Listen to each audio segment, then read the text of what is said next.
All right. We are live. We are live, and I'm coming at you with five. Welcome again, everyone, to another edition of Gavin Richard Presents here on channel GBoo2786 on Facebook, as well as my self entitled YouTube channel and on Periscope and on my Twitter handle, GavinRich2786. Whoever you are, wherever you are, I hope you are blessed and doing safe. We have a very special guest in Dr. Carmen Johnson. Dr. Johnson and I actually know each other from our political roundtable. I shouldn't say political roundtable, but our roundtable discussions with the Honorable Judge Joe Brown from his weekly talk show every Friday at 4 o'clock. Uh, Dr. Johnson has been a frequent guest on that show and also different shows across the country. She has a website that you can all visit. It's carmenstory.org. And you guys can check that out and support her. And Dr. Johnson is also has been involved in the fight in recent years against wrongful incrimination, wrongful sentencing, and racial discrimination. And she joins us live to tell us her personal story about what's going on. Dr. Johnson, thank you for coming on. Thank you for having me. And how are you today, Attorney Gavin? I'm doing fine, ma'am. I'm doing good in yourself. I'm doing good too. It's snowing outside. Well, it was snowing outside anyway. Now you're in DC, right? Yeah, I'm in Washington, D.C. Okay. Is it true that it's cheaper to actually go on vacation than to live there? I mean, it depends on how you look at it. I mean, it's, I I mean, was, I've heard DC, the central DC is hell of expensive. I live in Northeast, so I live like 3 blocks from the Maryland line. So I would, this would be considered like the suburbs of DC type situation. I see. Yeah, so I live like right there just before you get into Maryland. Yeah, I've been to Washington D.C. and Maryland one time. I actually came up there in 2006. We were protesting, trying to bring people back home from New Orleans after. I hate even saying after Katrina because it wasn't really Katrina that destroyed the city, but yeah, after Katrina, when we came back to rebuild, there was issues with that. So. Um, yeah, I've been up there, and I mean, I've heard different people who said how expensive it is there, but I was just starting with a little joke there. It's not a joke. I mean, unless you want to live where the mice, rats, and roaches are, if you want someplace nice and comfortable, it's expensive.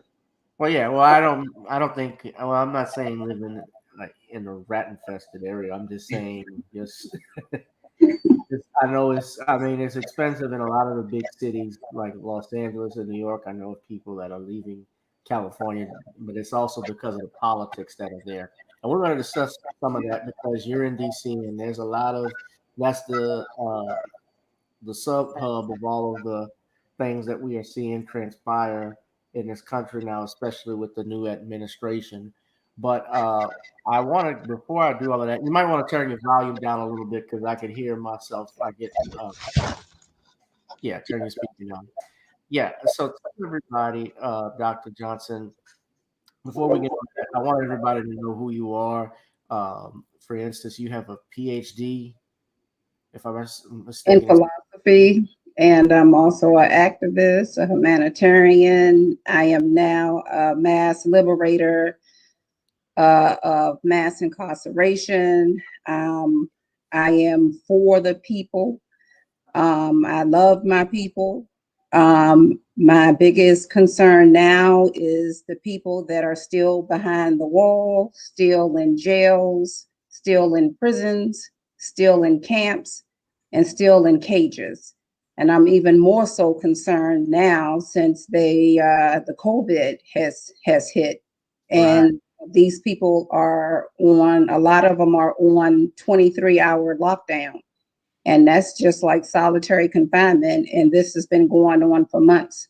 So my focus is not just about me, but my focus is on the people that are still there including the men, women, and the juveniles. I'm very concerned about the juveniles as well. Very concerned. Most definitely. Doc, where did you go to get your degrees from? I have one degree, actually, is a honorary degree in philosophy for the humanitarian work that I've done. Okay. And and my background is financial literacy, and I'm an educator in finance. All right. And so I'm just going to put this up here. This is the actual website for Dr. Johnson. If I don't know why it's not letting me. Okay, I'm sorry. I'm trying to actually share the screen so everybody could see her website, and it's giving me a little trouble right now. But that is the link to the website where we have a little background on Dr. Johnson and her story and what she has been trying to do, especially for the last 5 years. Now, Doc, tell everyone uh, essentially your story as to what happened in 2000. I guess it was in 2011 and 2014. These were two separate incidents. Well, they were two separate issues, but turned into one issue. Okay. And I've always been, I come from generation after generation of generations of business owners and landowners and things of that nature. So, of course, I am an entrepreneur for over 20 something years, and my for profit company taught financial literacy. And we offered the services of credit restoration, debt arbitration, financial planning, preparation for bankruptcy, rehabilitation after bankruptcy, identity fraud. We gave small loans, paid off people debts on their credit reports by negotiating with the creditors. And we had the items removed or negotiated to show positive. My company was also a member of Equifax, TransUnion, and Experian. Also was registered in the state of Maryland, was under the Better Business Bureau with an A rating, never had a complaint, and subjectively it was $1 million company. Then I started the nonprofit, a 501c3, which went into the schools, elementary school, junior high school, and in some colleges, private and public schools. And we taught financial literacy and entrepreneurship and being self-sufficient. I also was an educator in creating financial literacy instructors and teachers as well. My only competition in financial literacy is Susie Orman. Subjectively, for whatever reason, I was rated in 2011, and I never understood why. And the feds took a large sum of money from my company, and they went through, my finances and everything. And my attorney and I, at the time, we went up to the assistant state's attorney. They said, that I had some of the best books that they had ever seen. Nothing was wrong, but they want to go through the books one more time, which is fine with me. And I was relieved because I knew that I had broke no statutes, laws, codes, or committed any crimes.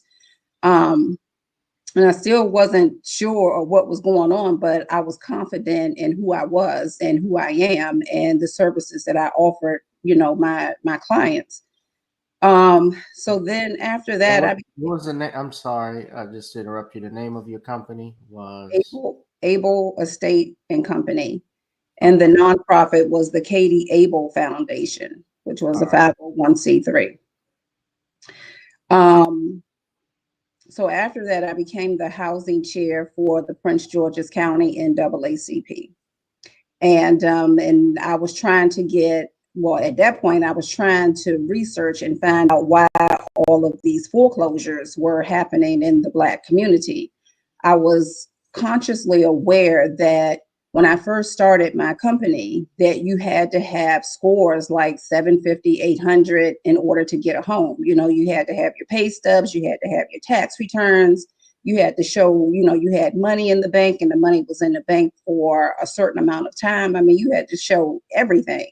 And then as time went on, as years went by, the requirements got looser and looser. The guidelines had lowered. The standards was lowered.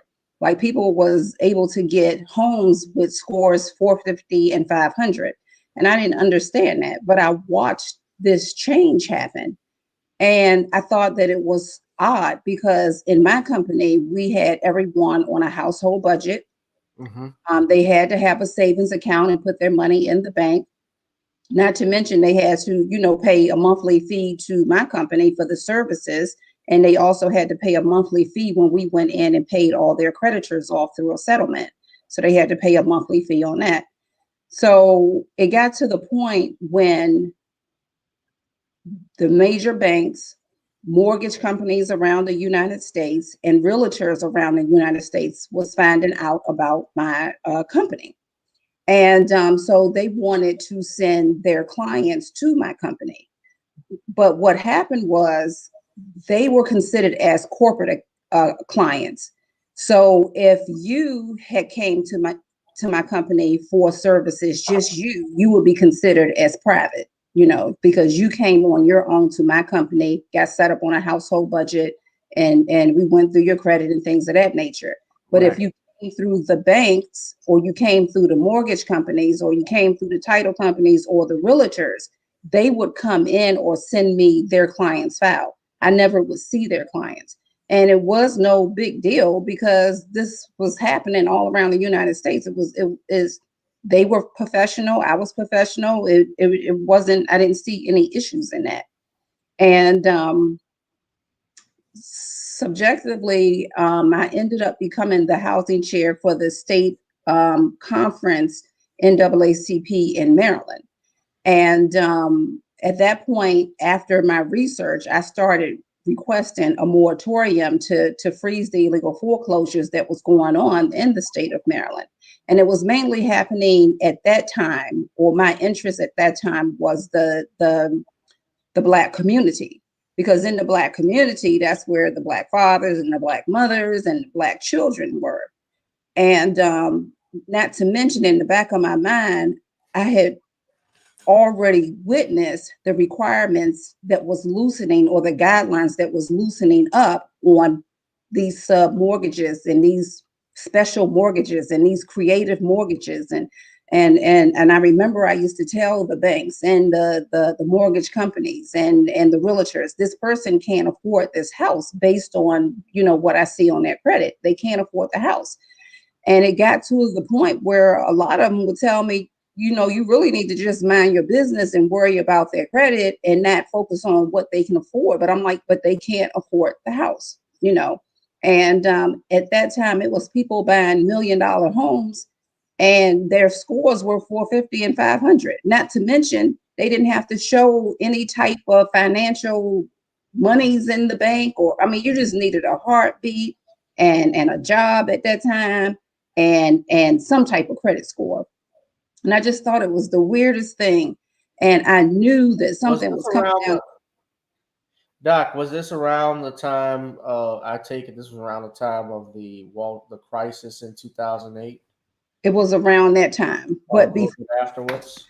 Right. But before that, because I'm much older than you, before that, you had to have strong credit scores.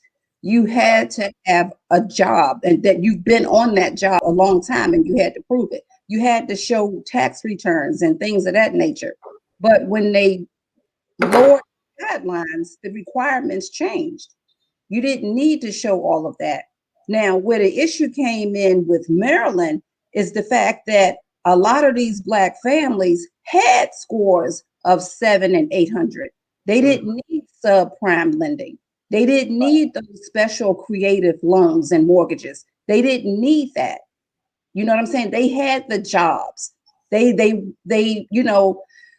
Prince George's County have some of the most wealthiest professionals in the United States. Yes, ma'am. And so they didn't need any type of special lending because they already had the education, the finances, the scores. But for whatever reason, they was given those subprime mortgages. Now, I have not interviewed them to find out why did you take those mortgage loans when you knew, but I guess it goes back to, even though a lot of people have degrees and education and the, you know, the profession and all of that, a lot of our people don't know or understand economics, and they don't understand financial literacy. That's one piece that's missing. It's two things that's missing in the Black family: financial literacy and studying criminal law. Those are the two things that's missing. I know when I was growing up, my family, we would sit around, we would talk about, you know, what happened at school that day, what happened, you know, on my mom's job or my dad's job that day. You know, we would talk about, you know, Christianity. We would read the Bible as a family and things like that. But we didn't talk about, you know, criminal law. We didn't talk about that. We didn't talk about financial literacy. I learned financial literacy from my grandparents, from my grandmother, you know, and those are the two things. So, I mean, you know, I had clients that, you know, that was making, you know, six figures, that had several different degrees, that didn't even know what their net worth was. You know what I'm saying? So, you know, my organization was about educating our people on financial literacy and retraining their minds on how to spend wisely and how to be self-sufficient and how to be business owners. I helped create a lot of businesses in the state of Maryland. You know, so, you know, I was already a thorn in, you know, some people's sides for teaching these things, you know, especially going into the schools. You Now, caught the attention of the big wigs, yeah. Mhm. which they always do. So yeah. Oh, please continue, Doc. So this They, was. I'm sorry. Go ahead. you know, they in public school, they teach us how to be consumers opposed to being self-sufficient. So I Right. literally had to retrain, you know, adults understanding in finance and economics and um credit and things of that nature. And I I'm cutting you off, but I find it very interesting that you're mentioning all of this about financial literacy at this time, because it seems that that's what more now, especially after what we have seen transpire. And I guess we'll talk about the politics in a little bit, but uh, I've been trying to stress this for a long time about how Black people should be creating a business right now and being self sufficient, because now what I'm seeing is that we're still going to be suffering. We're still getting this benign neglect policies from our government. Nobody is, and too many of our people who are already past gone, and by them, I'm talking about mostly the elderly, especially those voteps that supported Biden. Is like they're lost. I and I'll talk about it in a minute, but like even when I talk with them about monies and so forth, and trying to get and create a business, they just some of them are just not interested. I just don't understand what it is. What's is it a slave mentality that we still suffer under? Do you think it's just the people are just compliant with just being where they are? I think that is a combination of both. You know, the pain and the suffering and the habits are embedded in our DNA and our RNA. You know what I'm saying? These are deep rooted habits and fears and lack of ambition are embedded down inside of us. And it's up to us to fight through that pain and that suffering and become the greatness that we are, and to remember who we are. And those were the things that I taught at Able Estate and Company for the adults, and at the Katie Able Foundation, which went into the schools and taught that. We taught early about Mhm. being self-sufficient. being business owners? What do you want to create Our now? HBCUs don't do that. Hmm? I said too many of our HBCUs don't do that. Our historically black colleges and universities. No, they don't. And that's not what society want from us. Hmm. They want to take our money. They want to take our, wealth. They want to take our energy. They want to take our frequencies and vibrations and our bloodline and all kinds of stuff. They want to strip us of everything. They want everything we got, and we give it willingly. Most Ex- definitely. Except Yeah. me. Except me. Except, well, as long as we have, it's like, well, as long as we have our social security numbers, like we still taxed in the system. Either And the way, birth certificates. yeah, our birth certificates, everything. As Yeah. long as you a member of this country, yeah. But let's say, I got a text message, and just to let you know, in the chat, Bernard Johnson, brother Bernard, is in there, and he says Dr. Johnson's like a lifelong friend who I met 6 weeks ago. Thank you, Gavin. Uh, she has she wanted me to let you know you have his blessings about to go. That you have his blessings. They're about to do, I think, a recording with Judge on Judge's show. That's why I don't know about that text message. So yeah, but I was doing the show and had planned this with you before that because I didn't know they were going to be talking. But yeah, Bernard says sends his blessings. Valerie was on here earlier too. She said excellent commentary. So I just want to let you know that we got a lot of people watching. So yeah. Well, hopefully they watching and they taking heed and understanding the power and the blessings and knowing thyself, number one, and being self-sufficient, is number two, and being business owners is number three. And people are now talking about the GameStop and the Robin Hood Yeah. investment What are thing. your thoughts on that? You know what? I tell people all the time, I've been saying this for over 20 something years. When I first left corporate America and I had a big portfolio and all types of investments and all kinds of stuff like that. And I realized, wait a minute, I should be investing myself. And that's when I started my own company. So what I'm telling people now when they ask me that, well, now you learned a lesson and now you need to be investing in yourself. There's no way that I would sit and invest in somebody else's future, especially when they land on a yacht and I'm not.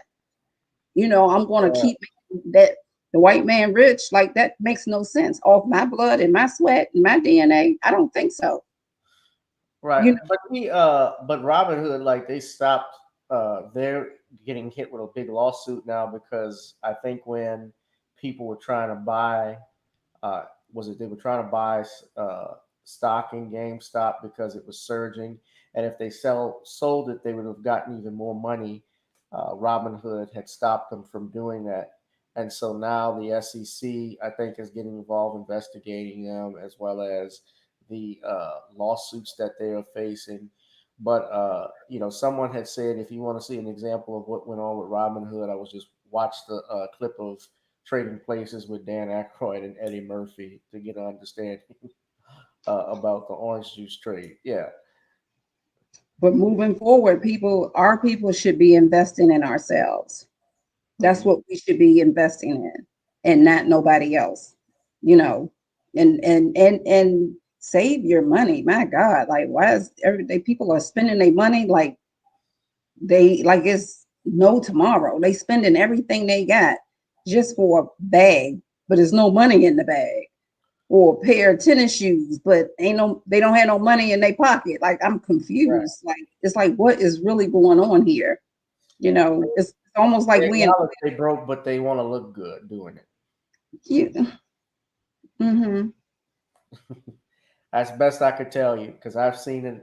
Even when I'm in court, you'll have different clients or different people that are defendants that'll be walking in court with the judge, and the judge is asking them, "Well, can you afford an attorney? No. Do you have money to pay restitution? No." But you see them wearing new Nikes and new Jordans, and gold chain and stuff, and it's the judge is looking at that. It's like, well, why are you coming here with all of that stuff on if you can't afford an attorney? Well, judge, it's just things are hard. It's like, yeah, well, it ain't that hard. But it's weird. You don't think so? I think that something's going on with our people, and we need to really reconnect with ourselves and our maker. No, I think there is. I'm just was quoting what judge would be saying, but there certainly is something wrong. I think it's actually what's going off. People are uh, I'm trying to find the right words, but I think our people, they're a lot of people are content with what they have. They don't care about being even successful or pushing further. They like to just be comfortable. Uh, I think that's part of the problem, a large part of the problem. The other thing I would say is that uh, when there was I'm sorry, I'm just trying to form my thought. When we talk about being comfortable, yeah, I'll give you an example. Here in New Orleans, in the area I live in, New Orleans East, we hardly have any economic development in that area. And I'm pretty sure if I go to Chicago, if I go to New York, if I go to Atlanta, and I've been to Atlanta, Los Angeles, wherever, and even parts in DC, there's a part of the area, black part of the black area that doesn't have economic development. Baltimore is included, but I know of a person who decides all of that. I remember when they were bringing Walmart, they announced Walmart will be returning back to New Orleans East. And New Orleans East actually this area was at one point mostly white. It was kind of it was a suburb area to New Orleans. And around the 80s, there was the oil bust. And so all of the stuff that they had out here, like the mall, which was the Plaza Mall, the movie theaters. They had about three movie theaters in this area. One by one, over the last 20 years, before Katrina even happened, those places started to close. And at one point, we had a ghost mall. So after Katrina, it just happened. It just wiped out everything, and those businesses never returned. And Walmart was here too. Well, I'm bringing all of this up to get to my point is that when a Walmart announced, and there was a Sam's Club as well, they announced they would be returning back to New Orleans East. I knew of a lot of people, my father at that time and a group of others, they wanted to form their own city uh, breaking away from New Orleans. These are black people. This area is predominantly black. Uh, this area, the Lower Ninth Ward, which is all part of District E, we all wanted to form our own city where we control our own tax dollars since we make up the largest economic base for the city, but the we don't have anything to show for it because everything gets sent uptown. Well, when they announced that Walmart was be coming back, and my father would be having these discussions with different people, I remember a family friend even saying this. She said, "Well, I don't care what they do as long as they bring Walmart's back, I'd be fine." Like that's all you want? No shopping mall, no decent grocery stores, no recreational places for your children. That's all you care about? And that's the type of mindset that we have. Like don't want to go any further. And I'm saying here, like we could actually develop something, get something done where we're just, in control of our own government, our own infrastructure, and people didn't want to do that.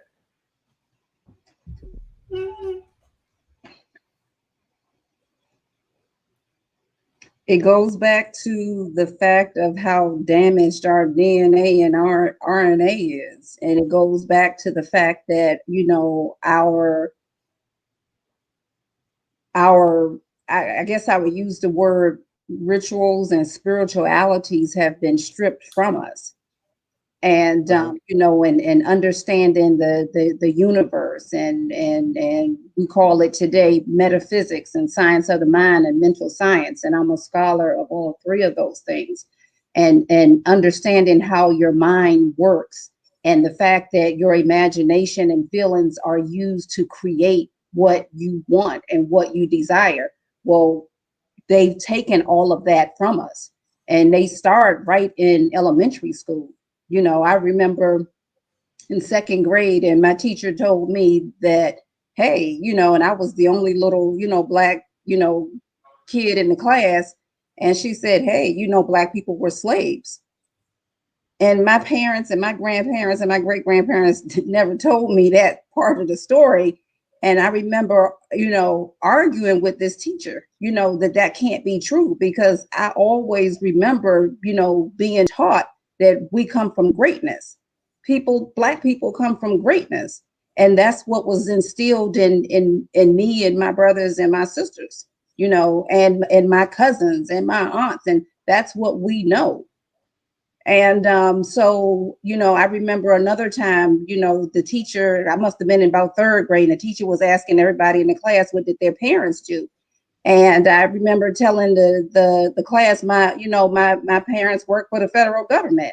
And I remember the little white kids saying, you lying, and this and that and this. And I'm like, no, my parents work for the federal government, and, they didn't believe me. I remember another time the teacher asking us, who do you want to be like?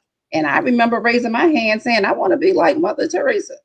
I want to give back to the world. And and she told me that was the dumbest thing. So it starts, they start stripping our kids down when they're young, and I really believe that the parents, black parents, should be homeschooling the children. That's what I believe, because they are brainwashing our children into being still with that slave mortality. They are still teaching our children about how to be consumers. And my God, I'm not knocking anybody. I'm not judging anybody. Now they teaching the gay thing. Like, it's your business what you do as an adult. That's your business. That I don't have no fight in that game. If that's how you flow, hey, that's no. But when you teaching the children about it, the babies about it, the little kids about it, I have a problem with all of that. So they are targeting our children to just be losers, period, point blank. Yeah, well, what you're saying, and I was going to talk about that a little later, but there's a push by, even I was reading this article on Twitter, there's a push by Texas Republicans to stop transgenders from entering in sports. And that's starting because in high school sports, because that started with uh, Barack Obama in 2015 when he was supporting, or against, I shouldn't say supporting, but he was against these bills that were being passed, particularly in North Carolina, with regards to transgenders using the bathroom of your birth certificate. And I remember he and Loretta Lynch stated that this was wrong, and even compared those bills to bills against black people from the 1800s. He compared it to the Dred Scott decision, which I could not even fathom them even doing that. But I agree with you, and this is staying with Biden, of course. I believe in over the last 2 weeks, he signed over 40 executive orders, if I'm not mistaken, including that. He has stated out of his own mouth that that is his top priority, that transgenderism is a human right. Now, I'm like with you, what you do behind closed doors is your business, but some things don't have to be made public. Things, for instance, uh, when I was a kid growing up, and I went to Catholic high schools and Catholic schools, we didn't have gay teachers. We didn't have a president that was openly promoting homosexuality. We didn't have cartoons like this John Dillerman that's over in Denmark that I saw that I was disgusted by. But that's what they are pushing onto the children and onto everyone else, and it's a danger now because if you speak out against it, they'll take your job from you. Uh, Mhm. they'll not only take your job from you in some countries, you can, like in Canada, there are hate crimes. They have designated that, and it's coming in the United States eventually because we see this thing with censorship online. Facebook had just announced that they're going to be cracking down on political content. They started it with the vaccinations that was going on earlier this year, this past year. Anybody commenting on that? And then also they did it with the elections when people were complaining about the election and voting fraud. So whether you agree with somebody or not, that's one thing. And everybody has a First Amendment right to believe what they want and disagree with what they want. But at this point, we're getting more and more, though, to a fascist state when you can't even disagree with someone without being punished. Uh, and I think that's the danger. I totally get it. I totally understand. And, and it goes back to my situation. I went up against. Let's talk about that. Yeah, I went up against the state of Maryland. Like I wanted to know, I was all over the news wanting to know why was this happening in the Black community. I wanted to know. And consequently, it was happening all around the United States.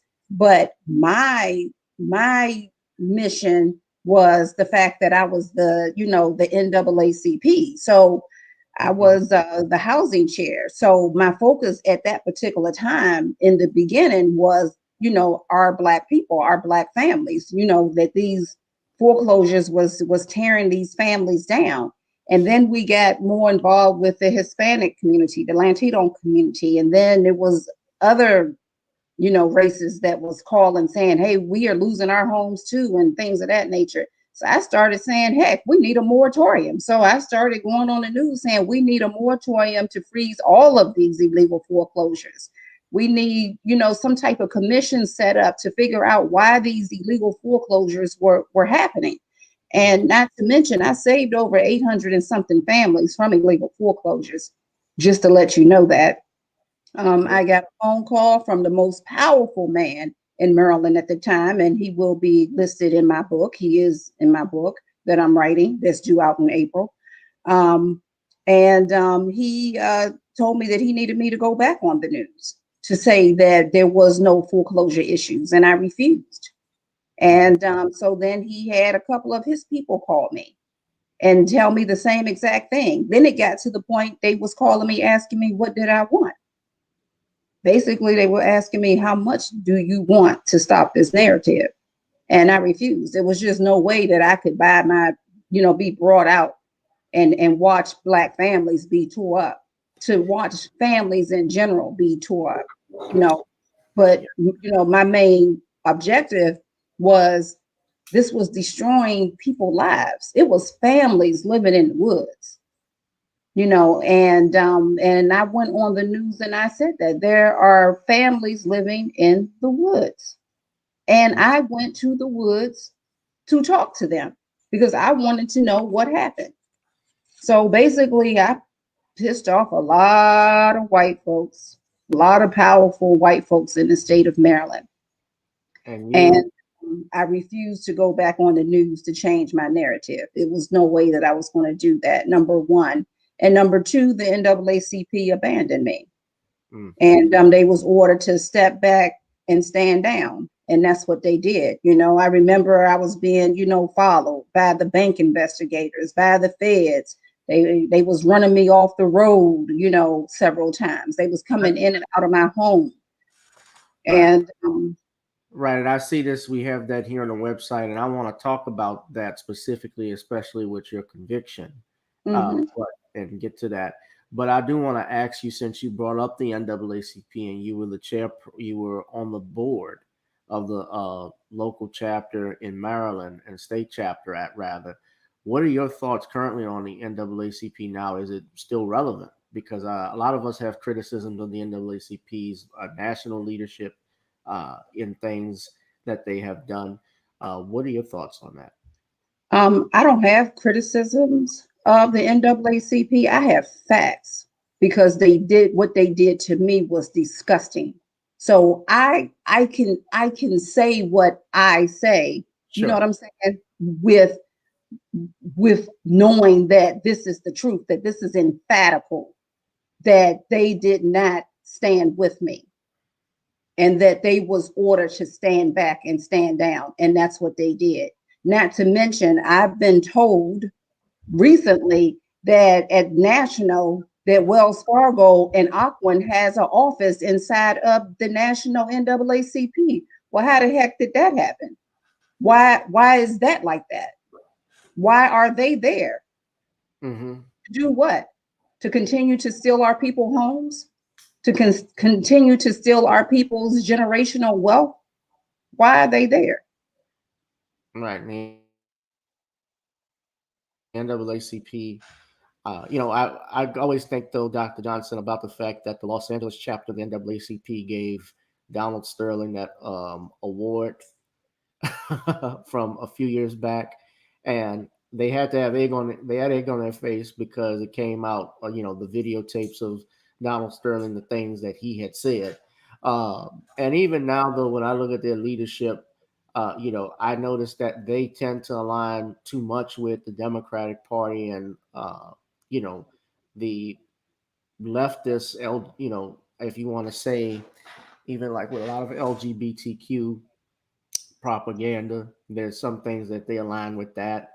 But I just noticed, like in the last few years, like just in general, they've said very little about just things that have gone on. I'm talking about the national chapter and what happened, even with relation to Bill Cosby and what happened with him.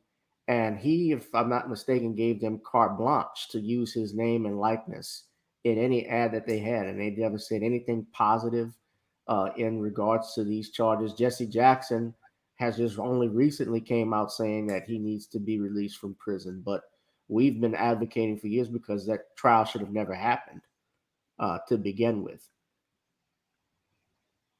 I agree with you. But Right. it's a lot of black people that are in positions to assist and help our people, and they don't, and that's just the reality of it. My judge, you know, went to Morehouse. His grandfather was an activist, and I was ordered at trial to not bring up my humanitarian work, to not bring up my activist work, to not bring up my, anything that was dealing with the illegal foreclosures that was going on, to not bring up my nonprofit. They literally stripped me down of my character and who I am. And the only thing that was left was their lies. And like Winston Churchill once wrote, the most precious thing is the truth, but almost always is barricaded beneath lies. So the only thing that was left was their lies. But I can't get past the fact that went to Morehouse and his grandfather was an activist. And he watched them do this to me. Mm-hmm. What I can tell you is that all your skin folk is not your kinfolk, as the old saying goes, and too many people, uh, you know, I I look at that now, especially when we look at our current VP who went to HBCU, but look at her politics and her actions when she was Attorney General in California and District Attorney. She was not very helpful to the black community, but she a AKA and she went to Howard and the Chucks and Pearls, that's the crew, and too many of us are focused on symbolism, unfortunately. But Doc, I do want to talk about what happened in 2014 and 2015. You were charged with 24 counts. Of mortgage, bank, and wire fraud. And they slid me in a real case with 14 Tanzanian Africans. And let's be clear, I knew of the two head Africans, which they both worked for top real estate agencies.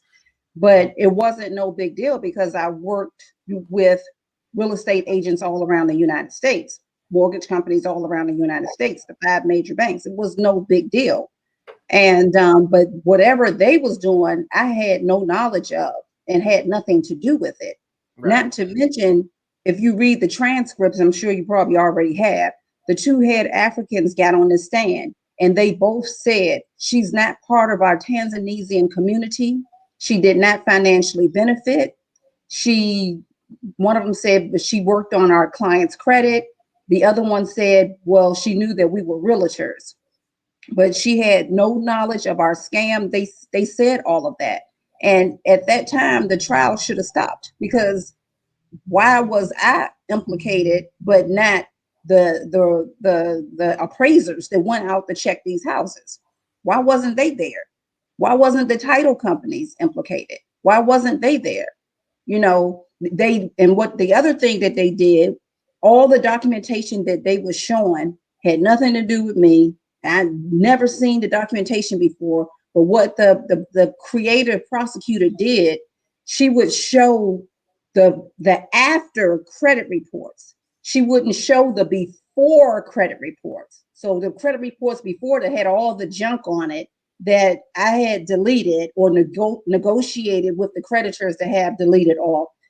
They would only show the credit report that had my company's trade lines on there, which was, you know, I was a member of Equifax TransUnion and Experian. So I could report the services of my company, and I could report the loans that we paid off the debts. I could report that. That's what you do. I could collect on debts. That's what you do. So, but they would only show the after credit reports. They wouldn't show the before credit reports. And all of that was in my files. You know what I'm saying? So it still makes me sick when I even think about it. And what makes it even worse, the trial and not to mention, they offered me 3 different pleas and I refused to take a plea. The first plea was for 30 years. 30 years. And I'm like, I'm not taking no plea. I don't even know why I'm here. I don't even know what y'all want from me. The second plea, I don't remember what that was. And the third one was for 10 and a half years. For 10 and a half years. And, you know, I had 3 different high profile attorneys at 3 different times. So it's a myth to think only poor Black and Hispanics go to prison, jails, camps, and cages. What they do is when you have money, they seize your assets. For me, they seized my assets and they called it substitute assets, which means she got this money. It's not tied to no crime, but we're gonna take this money anyway. And they called it substitute assets. And you don't supposed to do that. So they took the money to tie my hands up, which made it difficult for me to get adequate legal representation. It made it difficult. And I'm looking here on your appeal because you've appealed to the United States Supreme Court, Dr. Johnson, Well, to that the was appellate court. okay. So I've been all the way. Okay, let's be clear. I've been all the way to the Supreme Court. Then we filed and was denied. And the Supreme Court said she was denied because a jury of her peers found her guilty, even though she had little to do with this or something to that effect, which blew my mind. So then we filed the writ of error quorum nobis, which we filed it in Greenbelt, Maryland in the lower court, but it sat on the judge's desk for like 14 months. And then we was able to file it in the appeals court in August of this year, August 2020, sorry. So then we just got denied, or I just got denied in December, right before my mom died. So now I'm on my way back to the Supreme Court. Not to mention the appeals court didn't even write a personal opinion. They just said we're going to go with what the lower court said. The fraud that happened to me goes all the way to the top. And you know, is really unfortunate. Subjectively, I had to see this for myself. Is a reason why the universe wanted me to see this for myself. You know, because my story is not just about helping me. My story is about helping everyone that look like us, that's in this position, that are forced to take pleas. What they got, the feds got a 98% conviction rate, just to round it off. 98% are people that take pleas. It's not because they went in, the feds won, it's because they took pleas. 2% go to trial. Yeah. And the ones that's very much the case. And you know, it's main reason why a lot of those plea deals get done. People get scared of going to trial because the risks are higher. The other reason is that it also makes it easy on the prosecution because they get a conviction either way, although it may be a lower, even they may not get as many years and so forth, but you know, it still counts that they get something on you. And you know, that factors in a lot. And also just people, you know, spending money, especially to go to court. As you know, Doc, it costs a lot of money, not just for attorneys, but also on the state, because the court reporters got to get paid, the jurors got to get paid, as well as the judge and so forth. So Yeah, you're 100% right on it. Yeah, it's if you want to, I don't, as an attorney, I won't say that the legal system is a money hustle, but I'll just say that there are certain elements within there that love to profit off of the pain of others, and I'll just I'll stop on that part. But you end up being convicted on all 24 counts, You know, and it's funny. So I supposed to have went into the following week. That was time for my witnesses, my CPA who had been with me 20 something years, my little Methodist bookkeeper, and all kinds of other witnesses supposed that came in the following week. Okay, they stopped the trial that Friday, but the day before, the bailiff whispered in my ear and he said, "Do not wear that coat tomorrow and do not wear that jewelry." So, and it was in February, so it was cold, it was snow on the ground and all kinds of stuff like that. And I thought that that was kind of odd, but I didn't think too much of it because my trial was still supposed to end the following week because they still had to hear my witnesses. So that Thursday, he whispered in my ear that Friday they deliberated.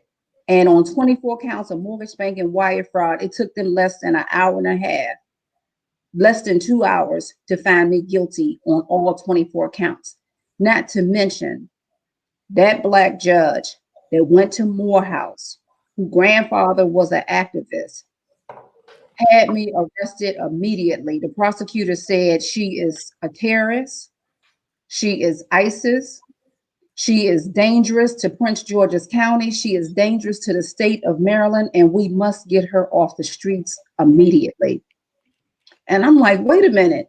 I go to all the judges' Christmas parties, the prosecutor Christmas parties. What's going on? We hang out at the same country club. What's happening here? What's going on? Like, I could not believe that this judge went along with that and had me arrested immediately. I did not get the benevolence to go back home, to handle my personal affairs, to handle my business affairs, to handle my nonprofit affairs, to handle any of my affairs. I never went back home.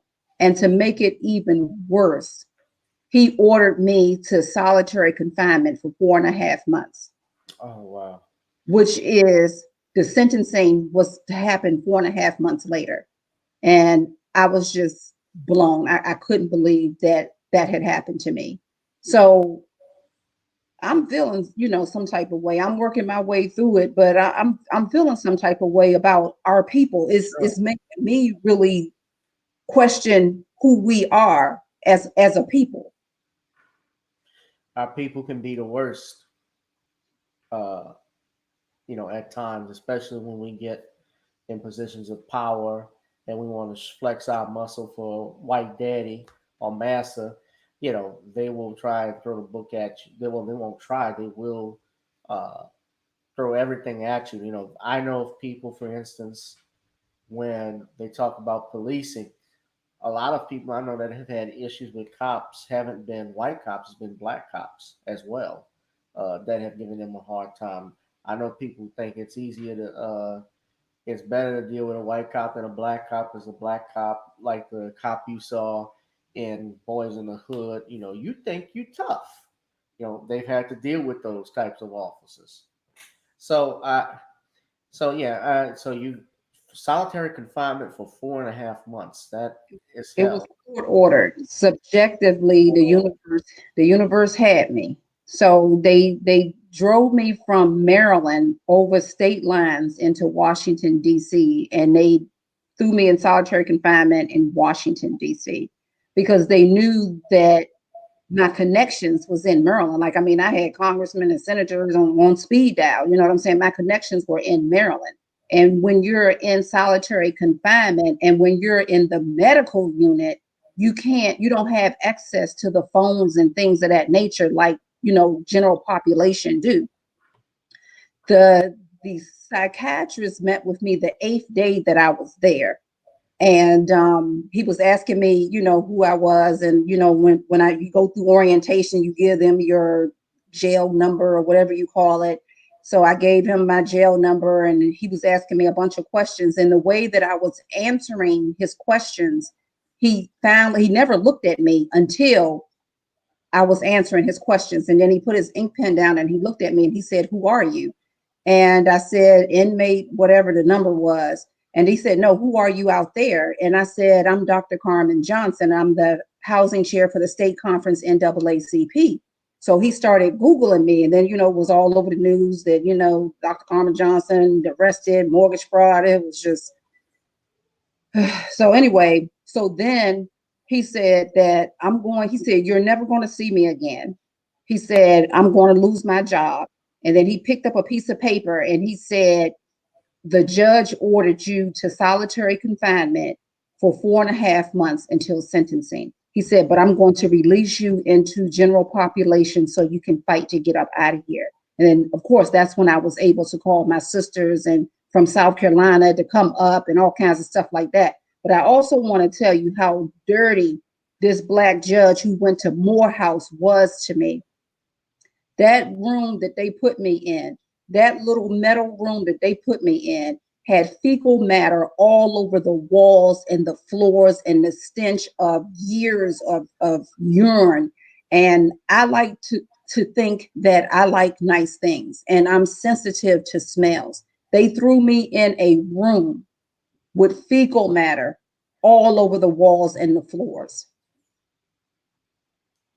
This brother did this to me. The NAACP did this to me. What's his They name? allowed the white man to get me because I was trying to help my people and I Is the couldn't be judge bought. still on the Dr. Johnson? Is this judge still on the bench? Absolutely. I was like his second trial. Okay. For obvious reasons, you don't want to mention his name. Uh, so you stay in for solitary confinement, but you get released uh, through the warden, right? Through the psychiatrist. Through the psychiatrist. Okay. And the psychiatrist release you. You call your sister and your family and let them know what's going on. And this same prison that you were in, That which was is a jail, DC jail. that was the DC jail, but you were transferred also to federal prison. Yeah, but they was trying to diesel me at first. You know what diesel therapy is? Explain that, please. You don't know what diesel therapy is? Attorney Gavin? That's when they Everybody. Well, tell everybody. That's why I'm that's asking. Explain. that's when they keep transferring you from place to place to place to place to place until you finally get to your destination. They could keep transferring you for up to a year. And so they was trying to diesel therapy me. So they kept sending me to different places. And then finally my attorneys, which my family had fired the Maryland attorneys and got some Florida attorneys that could represent in Maryland. So they was able to. Hmm? I'm sorry. Go ahead and finish. Go ahead and finish. I was about to make a point about your attorneys. Yeah, they were able to locate me, and I was in solitary confinement every time I was being transferred. I was in solitary confinement, and so the attorneys contacted the marshals, and they said, "We know what you're doing. You're trying to do diesel therapy on her, and you got 48 hours to get her to fed ground." And so by the time I got to Alderson Federal Prison Camp, which is a camp, no gates, no fences, no guns on the guards, no any of that stuff, no cells, no any of that. It was a camp. When I got there, I didn't know my name. I didn't know how I got there. I didn't know why I was there. I didn't know what was going on. I had no idea. I was messed up. I had amnesia. I was in a state of shock. And they released me to general population saying that I was normal and nothing was wrong with me. And I didn't even know my name. Yeah. You suffered a lot, great deal from that, including from looking at your website. You dealt with depression, obviously, mental trauma, and you stated that it was something on your website that you had a lot in common with the late great Billie Holiday because they did the same thing to her in the 1940s, and you ended up in the same federal prison that she was in West Virginia. Uh, why don't you tell everybody about that as far as your connection? She was at the same federal prison camp that I was at. So when you see the movie Lady Sings the Blues and she's in this solitary confined, this padded room, and she's with a straight jacket on and she's going through withdrawals from, I guess, the heroin stuff, and then Billy D. Williams and her doctor come in the room and give her a Uh, shot of whatever they give Dr. her. Johnson? Yeah.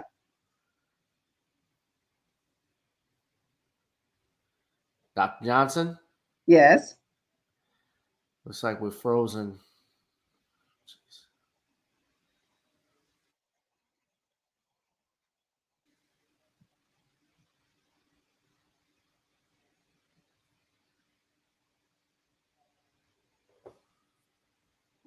Hello.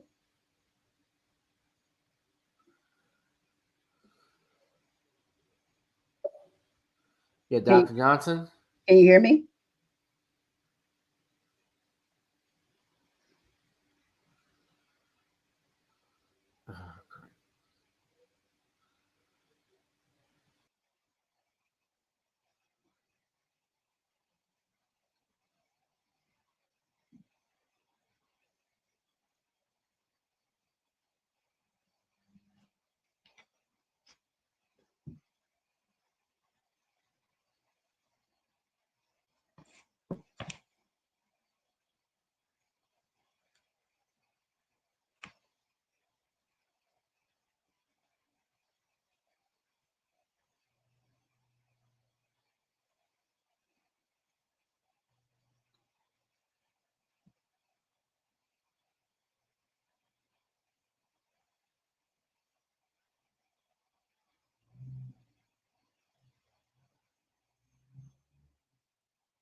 Okay.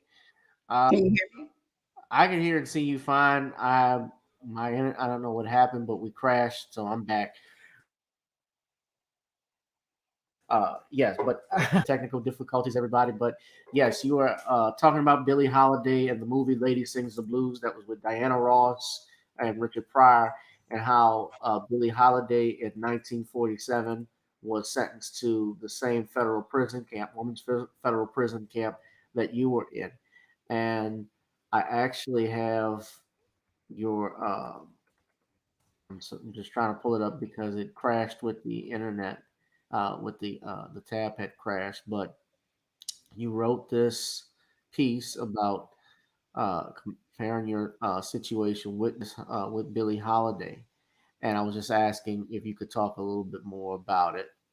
Yeah, it was when because they threw me in solitary confinement also. And they put they call a turtle suit on me and all kinds of stuff. And they were spitting in my food. And of course, I knew not to eat it because they were highly racist in West Virginia, not knowing, me or my family, we know nothing about jails, prisons, camps, cages. We don't know anything about that life. And to know I had three strikes against me coming through the door. Number one, I'm a Black woman. Number two, I'm an activist. And number three, I maintain my innocence. So with her, she talked about how she experienced the worst racism in Alderson Federal Prison Camp for women. And in 2018, before I left there, the racism was still running rapid. And not to mention, she vowed to also fight against racism when she left. Not to mention, the feds were always trying to get her, and the feds were always trying to get me for what? For teaching financial literacy, for what? For trying to stop illegal foreclosures from happening to our Black families and tearing up our Black families, for what? But people with Billie Holiday, they always thought that she maintained being a drug addict when that wasn't true. not to mention, they handcuffed her to a bed when she was dying, and it was just horrible. It was just a horrible thing. But And when that's I Alderson Federal Prison Work Camp. Yeah. So when I was in that room, how I got through those 5.5 days of light deprivation and the noise and the lack of food and water and things of that nature, I just kept thinking, was this the room that she was in? Was this the room that she was in? And my fight nowadays, like I started off, is nothing is more important to me than the mass liberation of my people. My background, who I am, what school I went to, how I was brought up. To me, all of that is not important. Now, what's important is the fact that they are still arresting people. There's still mass incarceration that's going on with our men, women, and children. Not to mention, and I'm not Democrat or Republican, I say it all the time, but not to mention, we have a president of the United States of the Americas that has created, out of those 8 mass incarceration bills, co-wrote or wrote 7 of them.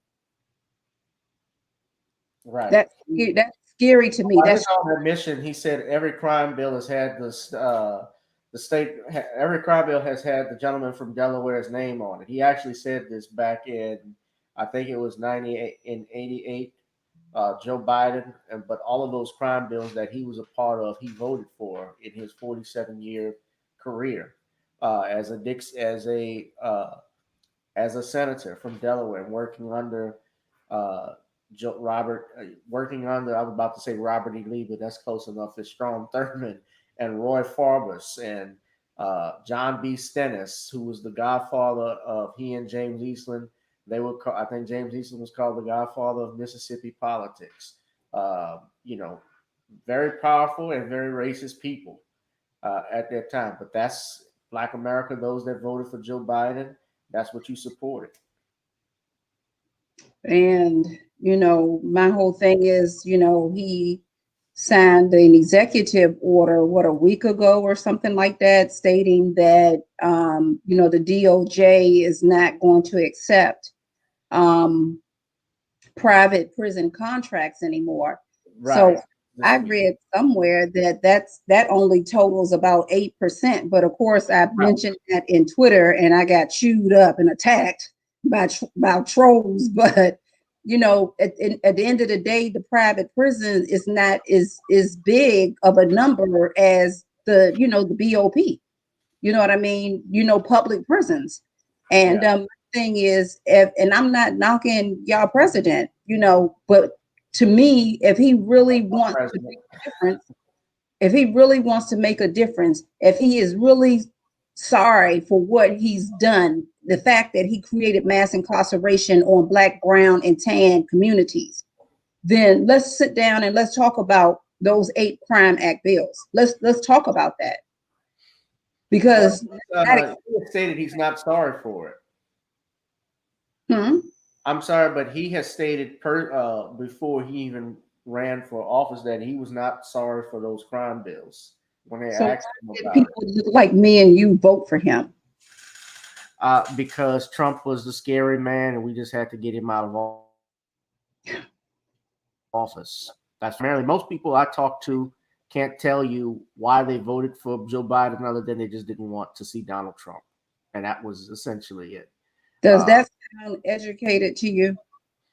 Does that sound intelligent to you? It sounds more like an emotional. It sounds more like an emotional reaction than an educated reaction.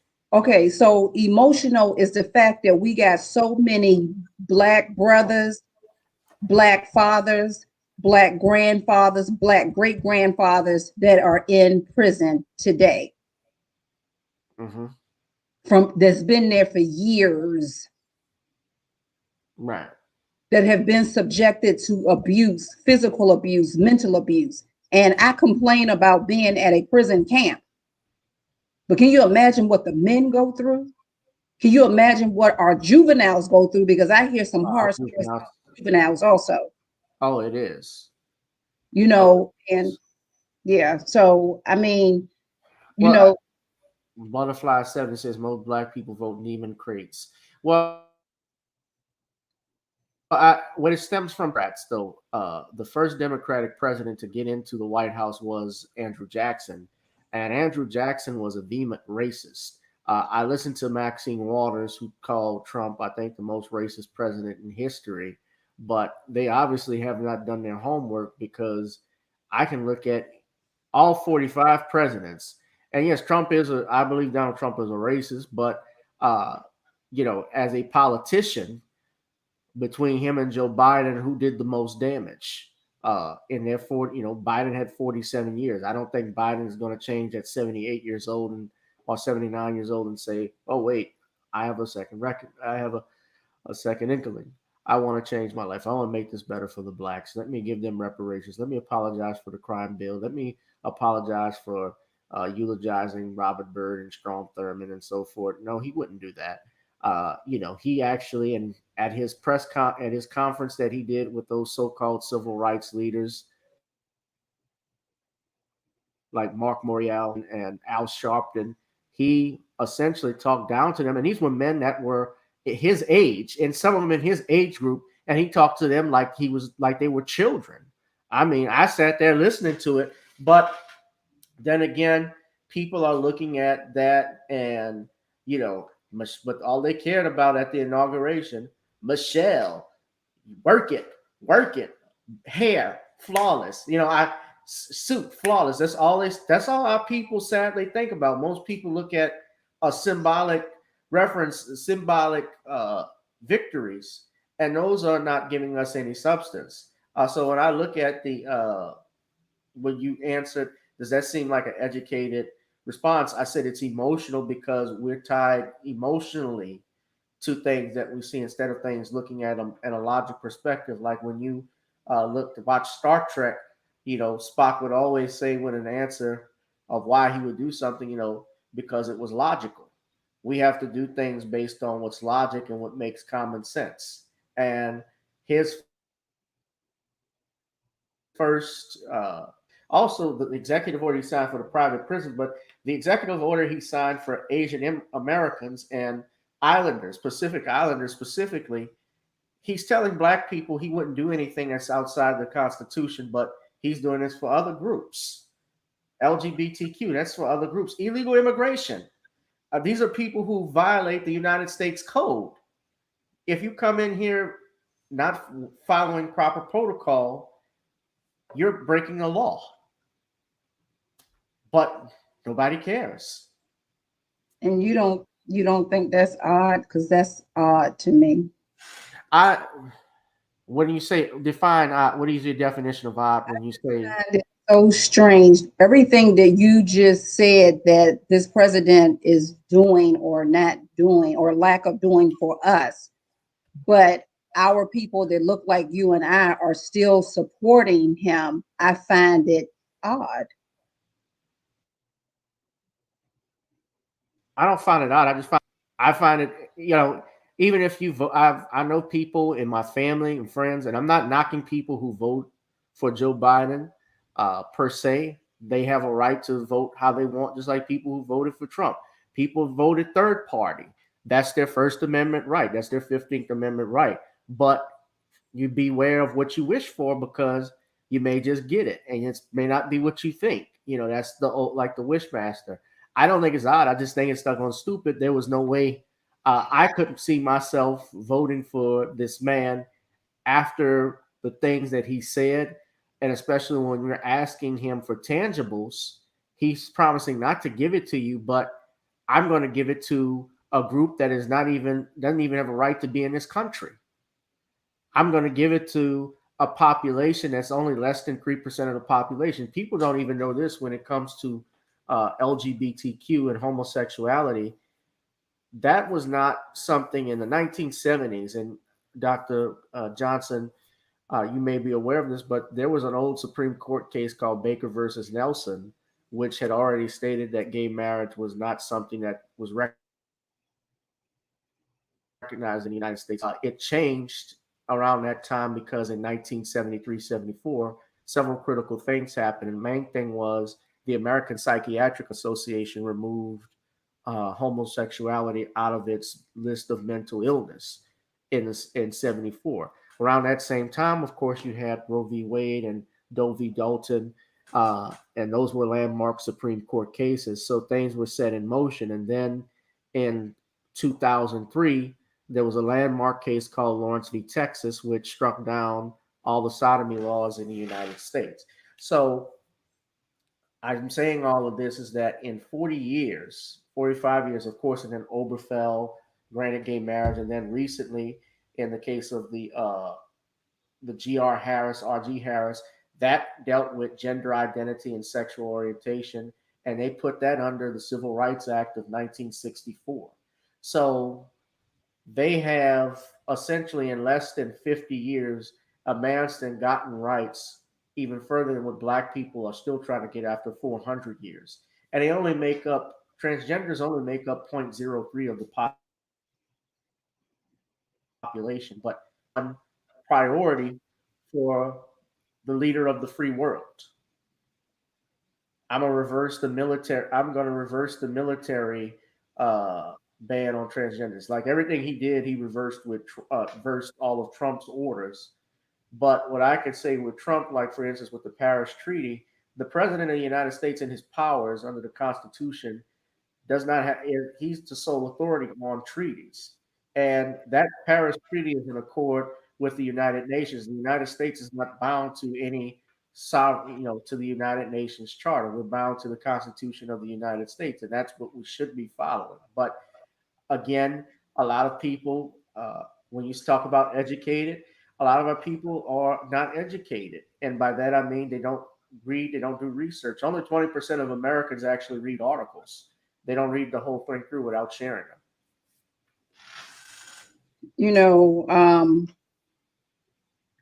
I'm sure I would have gotten along with your father and your grandfather. I think that's who you said that wanted to create our own,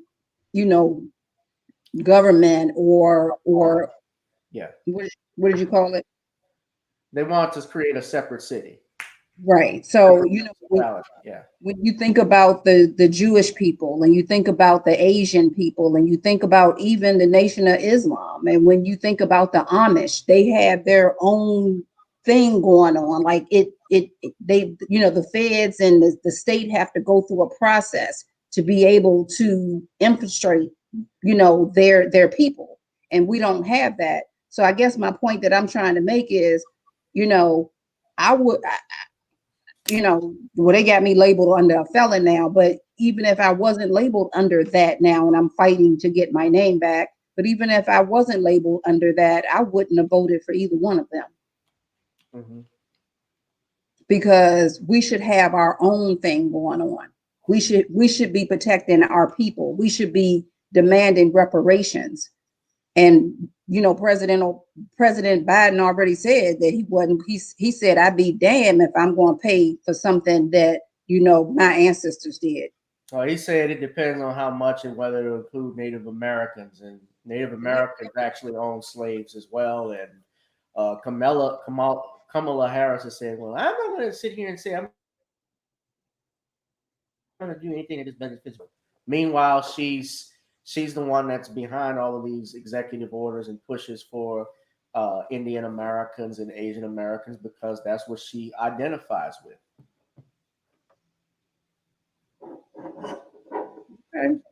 Yeah, but she triggers me too because she says she top cop, so that's a trigger for me as well. So right. I'm concerned, but I can't worry about what they got going on. I got to stay focused and keep my frequency and vibration right, and stay focused and stay the course. And staying the course is, exposing what happened to me and exposing to what's happening to other people that are affected by mass incarceration and the injustices that go on in these courtrooms. Right. Let me ask you something. So, after you're in prison, eventually you get released on 2018. Um, I'm just curious, how did you get released? And I did have a question too about your lawyers. Like the lawyers that you had, did they put up any type of fight? I'm talking about the ones from Maryland. It seems like from what you described, it was like they did they put up some type of fight, especially to keep you out of solitary confinement or even out of jail? Because if you had any type of exculpatory evidence that, showed could show that the jury got this whole thing wrong, it was like, why is this even happening? After I fired 3 separate times paid attorneys because they was trying to force me to take a plea, um, the judge had a standby attorney, and I refused to talk to the standby attorney. But anyway, as we was moving forward or close to the trial being the following week, this particular attorney, he had just got off a 3-month trial, and he asked the judge, is it a way that you just appointed me to her? He forced the courts forced him on me. You just appointed me to her. Can we push this out? Because I need time to review the documents and communicate with her. And the judge who went to Morehouse said, no, we're going to trial next week. So that's the first thing. So I was stuck with a standby attorney. But the previous attorneys, at first, they were saying, we can beat this, we got this, As a matter of fact, the second attorney that I had used to be a state's attorney. And he made a few phone calls, and they told him, we don't have anything on her. We don't have nothing on her. And he said that it would take him less than 45 to 60 days to get my money back that they took from me, because they took a large sum of money from me that had been in the bank for years and taxes paid on it and things of that nature. And then next thing I know, he started trying to press me to take a plea. I later found out it's because they was mad at him because he supposed to have gave them another client and he refused to, and they went to trial and he won. So then when it was time for me, they pressured him or whatever, and they was pissed off at him because of the last trial that he had or whatever the situation was. And that's really unfortunate because he too is a brother. So why would you do that to me? So, and even, he also asked for a white attorney from Washington, D.C. to come in and be co-counsel. And the white attorney asked my black attorney, why are you letting them do this to her? Why aren't you stopping this? That's when I knew something was horribly wrong. Yeah. Well, it's even worse than inefficient assistance of counsel. This is outright fraud from what you described. That's where that writ of error quorum nobis come in at. And but now, like I said, we on our way to It's even beyond that, though. My book come out in April, it would blow your mind, like what actually was going on. Like I cannot believe that this is how our country actually work. Yeah. And people ask me all the time, aren't you afraid? Aren't you afraid? I was afraid, but I wasn't afraid enough to lie on myself and say I did something when I didn't do it. And the first plea was for 30 years, and I didn't even know what they were talking about. Like they couldn't even find nothing on me that was bad. They didn't know what to do with me, and they didn't want to give my money back. So then when I started messing around with those white folks' money with those illegal foreclosures, they slid me in a real case with 14 Tanzanian Africans. Yeah. So how did you get out, Doc, after sentence? 2 congressmen and a senator got me out early. They pulled me out under mental health because, I kept everything. I filed a lawsuit in West Virginia courthouse. My sisters were calling attorneys in West Virginia trying to see if they will take my case of abuse because I was jumped on by white male guards. I was drugged on the floor. I was strangled until I passed out. I was burnt on my forehead. I was put up under a hot fluorescent T5 fluorescent light. Not to mention, I wasn't getting any medical care. I wasn't getting any mental health treatment. And when I looked around, the other women wasn't either. And there were a lot of women being sexually abused. and things of that nature. And for me, they didn't do that part to me because they was like, that's the NAACP right there. So I started filing the motions myself in West Virginia courthouse. And everything that I was filing, my sisters was sending to everybody and all the Congress people and all the senators on both sides, all the fraud that that prison camp was doing, all the abuse that me and the women was going through, every single thing, they was sending it to the Congress and to the Senate. And then two congressmen and a senator helped get me out of there sooner than later. So it's really weird. And they were Democrats. So it's weird because the Democrats put me there, but then it was some Democrats that got me out of there. It's really strange. It was always a tussle, a fight that was going on with my life, good versus evil, which, I'm a Buddhist and the polarity is there, but it was always good and it was always bad. It was some type of fight going on with my soul. It was just, I can't really explain it, but it was some Democrats that pulled me out of there. But they told me, you got to live in DC. And, but I mean, the halfway house was just as bad. And then I had to wear an ankle monitor, which psychologically scarred me even more. I mean, to this day, I suffer from prison trauma stress syndrome, PTSD. I think every white man with sunshades on is the feds. I think every black man with a suit on is the NAACP. I mean, I still suffer from what happened to me, but I have to tell my story. I have to tell my story. And people say, "Are you scared?" Definitely. Well, if they did everything to me already, they threw the whole kitchen sink at me. So I got to keep going. Your book is coming out in April, detailing your life and your experiences in federal prison. You have a title for the It book? is The Pretense of Justice. The Pretense of Justice. Look for that in April, and that's going to be on Amazon and And uh, all of those Barnes places. Noble, all of those places. So y'all be mindful of that. Doc, I want to thank you for coming on, but just to continue a little bit more, tell everybody what you've been doing lately since then, aside from fighting against injustice, fighting racism and wrongful convictions. You have an organization that you're a part of, that you do this work as well. My sister and I started helping ourselves to transform, and is reentry, which I hate that word, but is for people coming home because I couldn't get the help that I needed. Right. Either I was too educated, I was too advanced, I was too this, too that. They couldn't help me. So now Right. I'll be able to help our people coming home from a financial literacy standpoint. And the biggest problem, especially with the criminal justice system, why it was created, and this is one of the principles that it doesn't follow, was rehabilitation for those that come out. Not to say that you are guilty, but when people come out of jail, they're part of the principles and reasons why we have a system, aside from just punishment, was also to promote rehabilitation and give people a second chance. And Dr. Johnson, I can see at least that you, despite all that you have been through, you are putting in work that you're trying to do to help others, and not waiting on anybody to help you. So Yeah. I applaud you for that. Thank you. Thank you for being a good attorney. I hear you're a good attorney, so thank you for that because it's not that many of you guys out there. I try. I I try my appreciate best. it.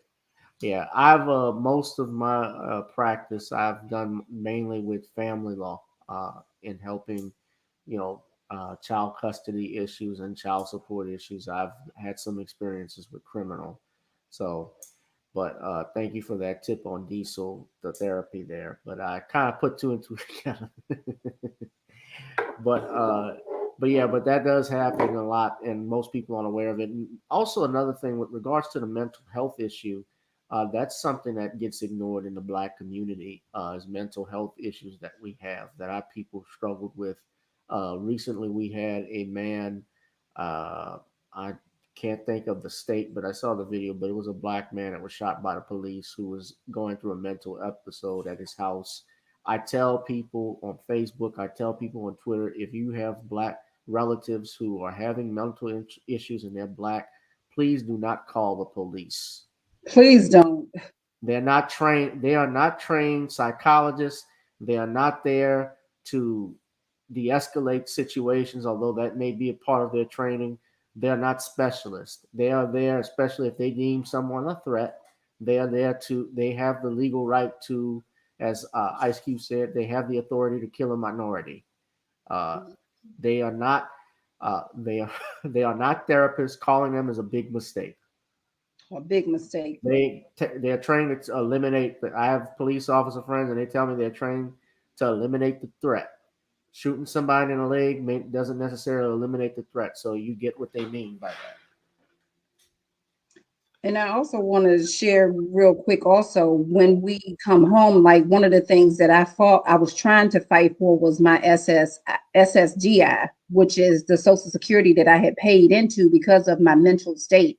And because they had me labeled as a felon, they would not give it to me. And I had to appeal it and things of that nature, which decided to stop fighting for it because now that's in my book that, professionals that are coming home that have paid into that system, they refuse to give them the SSDI that they deserve. Number one. And number two, I also have a petition on my website where I'm asking the president of the United States, which I've had it there since last year, asking the president of the United States to investigate my case to its fullest. And under Article 72, grant me a pardon.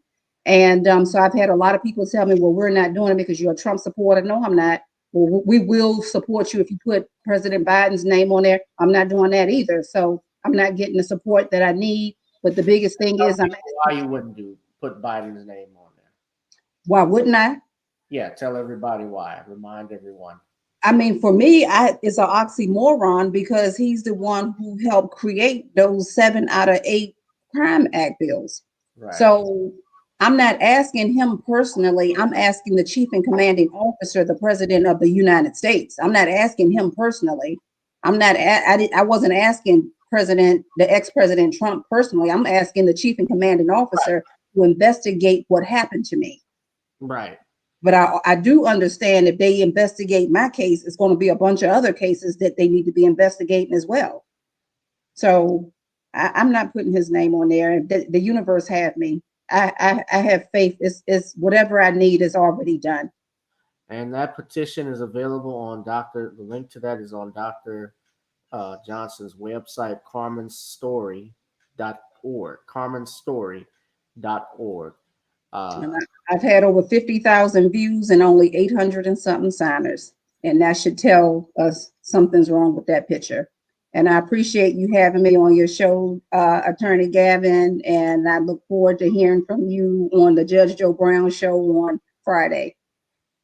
All right, I'm going to put the link in the chat box for everybody to sign. And I will also take a look at it in a second and sign in as well. But I want everybody, let me do this. Let me share the screen.